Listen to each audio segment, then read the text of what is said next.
it's actually kind of a funny story. I had every intention of joining the Marine Corps when I made the decision after high school to join a branch of service.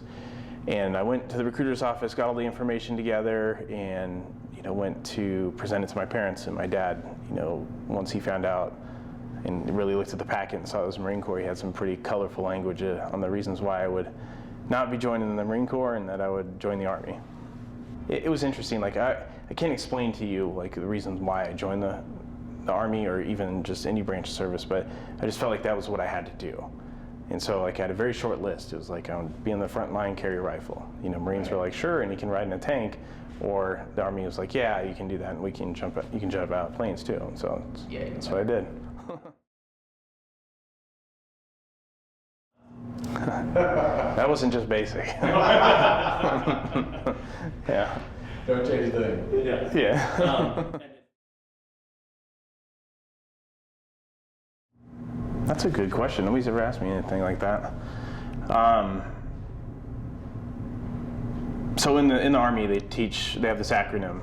It's leadership. So loyalty, duty, respect, self-service, honor, integrity, and personal courage. And I think that probably the thing I learned to value the most out of my time in service was the integrity piece. Even in everyday life, I've been out of the Army, going on 12 years now. And you can always recognize and appreciate when somebody demonstrates integrity, telling the truth. Make a mistake, own it, whatever it may be. I've just always learned that accountability piece and owning up to it and having that real personal courage to come forward, it's something I value a lot. I think on the date of action in 9 November 2007, probably one of the core values that was taught to me during my time in the military that I fell back on the most was the personal courage. I think everybody demonstrated, their own individual acts of personal courage that day. And I even remember, times throughout the attack that, I had to really kind of take a mental inventory of, okay, this is what I got to do. Like, let's go do it. And to me, reflecting even after all these years, like I could still get that feeling in my stomach where it's like, I know this is dangerous, I could die doing this, but I have to do it for my brother out in the trail. Fighting advice, I guess, to myself before November 9, 2007, knowing what I know now, I probably would have told myself, hey, when you do that security halt, scan the mountain across from you, because I think we all at that point in time were a little bit tired on the trail. Sun was setting in our eyes, and so there was a little bit of time that we could have probably halted a little more and checked security. And then I would have probably familiarized myself or told myself to be more familiar with some of our fire points or our targets for call for fire and some things like that. I think I did everything I could have that day, but there were aspects I could have been better trained personally on. I guess my personal inventory of my tasks. But that could also just be me playing the coulda, woulda, shoulda game, which we all know we're not supposed to do, but tend to do enough. I think that, if I wanted anybody to know, any member of our country, our society, to know what happened on November 9, 2007, I would just say that, a lot of brave service members, gave everything they had. Some gave all, not only to defend each other, to defeat the enemy, but to defend our country and our way of life that we still enjoy today. And so I encourage people to go on the U.S. Army's homepage, search for Medal of Honor, Kyle White, and you can actually walk through the entire battlescape, hear about stories from those that were there, learn about those that were killed in action, and just learn a bit of some of our proud military history. That's excellent.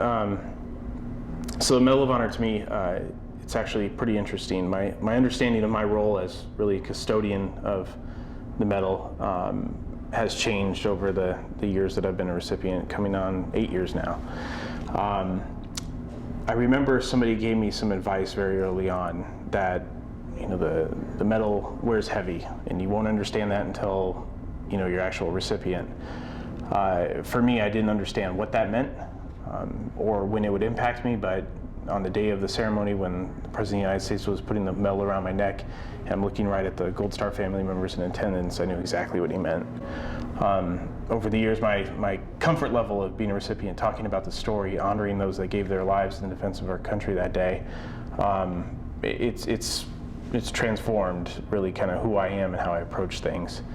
I've recognized that really, referencing that custodian piece earlier, I'm really representing a proud moment in our nation's military history. You know, the actions of those that were there that day, you know, what I did myself personally, but the collective, you know, really winning the day that it took from everyone on the ground, air, and sea to work together to win the battle. Those that were killed in action that day, I don't think I'll ever forget their names. I used to wear, you know, a bracelet that you often see, even if you're just walking down the street, somebody who's honoring, you know, someone they cared about that was killed in action. And so I had all their names on my wrist, and then I realized after a while that, you know, I'd reference that a lot during my day. You know, look down, start thinking about it, and kind of get myself in you know, a little bit worked up some days. And so I understood that I don't need to wear that bracelet for, you know, for me to remember. Like, I'm always going to remember.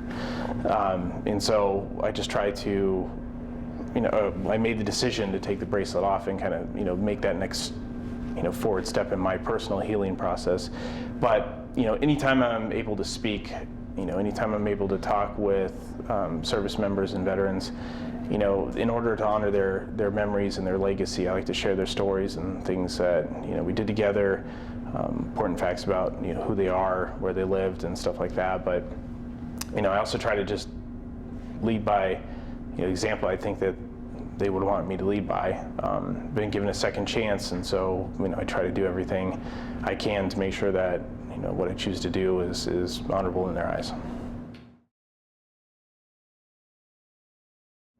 My time in service was interesting. I never had pictured myself to be like a stellar service member. Really, I did a lot of push-ups. I had a mouth. I'd like to talk back. So, you know, when it comes to star performers, I was definitely not one of them. You know, the Medal of Honor in dates of, or the actions on the date of November 9, 2007 hasn't really altered my perception of who I was during my time in uniform. I still think back on that day that I did the bare minimum that I was trained to do. But, you know, really being a recipient has given me the opportunity to highlight, you know, the fact that, you know, everybody does great things every day in uniform. Like, we would not have won that day if it wasn't for every single person working together, doing their jobs, knowing the jobs of the persons to the left and right of them, and just really giving all they had into defeating the enemy and winning the day. I'm not sure that the Medal of Honor has really changed my view on life. It has impacted my view on my time in service, and really, you know, the current generation, the future generations of those that raise their right hand in defense of our great country. But for me, I think the actions of that day, you know, living through it, seeing the impact it has on, you know, those that are involved, the family members, those that are, you know, still with us today, you know, really kind of drove me to my next mission, which was, you know, supporting what happens after, you know, what happens after military service. What can we do as a country to help better serve those that are reintegrating into society? And so, you know, changing how I interact with veterans organizations, with active duty service members, and really who I choose to support. So whether it's helping organizations that are going to, you know, hire veterans or help them, you know, further their education, but really my main focus has been post-traumatic stress and, you know, suicide prevention, really encouraging treatment and getting rid of that stigma around mental health care in general. One organization that I really enjoy working with is the Cohen Veterans Network. Really have a special mission. It's funded by a man named Stephen Cohen, who, you know, has been very successful in his business career, but made a pledge after his son, who served in the Marine Corps, said, "Hey, Dad, like, if you really want to help, you know, our nation's veterans, this is the way you do it." So he donated $300 million to create a nationwide system of 25 healthcare clinics that provide free or low-cost mental health care services for not only veterans but their families as well. Really, what we believe there is that the family that serves together deserves to heal together. So that's just one example of excellent organizations out there really putting everything they have into making a difference. Yeah, they're good people. I mean, one of the crazy things, like I've had the opportunity to see them from the very first clinic, and actually when it's only 3 people in an office, to where they are today. And so, regardless if it's somewhere in Texas or up in Silver Springs, Maryland, like the people that work there are what make it special. It's incredible. Yeah, if I had any advice for veterans or even active duty service members that are thinking about getting help for their mental health, it would be that I made the decision very early on. So while I was on active duty here, this 2009, to say, hey, I need to go talk to somebody. And there's a tremendous amount of stigma around that. People around me looked down on me, and it was just a tough action to do. But after completing that treatment process, getting back to feeling better, moving on with my life and where I am today, like, it is absolutely worth it. And so if you're on the fence, there's no reason to. Don't bank the happiness or the success of the rest of your life on the opinions of those that are around you right now. That's a very, poor way of looking at a return. Just do it. You have no idea how good it feels to feel good again until you do it. But it's making that first decision to just go and talk to somebody. Once you're out, nobody's responsible for your success or failure except you.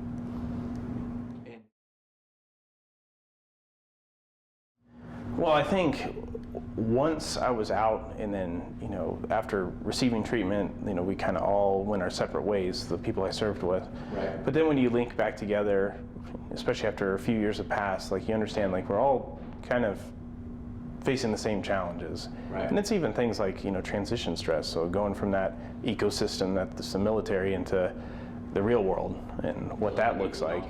Exactly. And so you just find out that you have a lot more in common with your experiences than you did in differences. And so talking about that and maintaining that kind of open dialogue. But at the end of the day, sometimes just being around fellow service members, that's almost a healing process in itself. You're around your people, your crew, if you will. So for me, sometimes I don't even talk about any of that when I get together with the buddies. It's just, just hang out and have a good time. And I find that has a therapeutic function to it as well.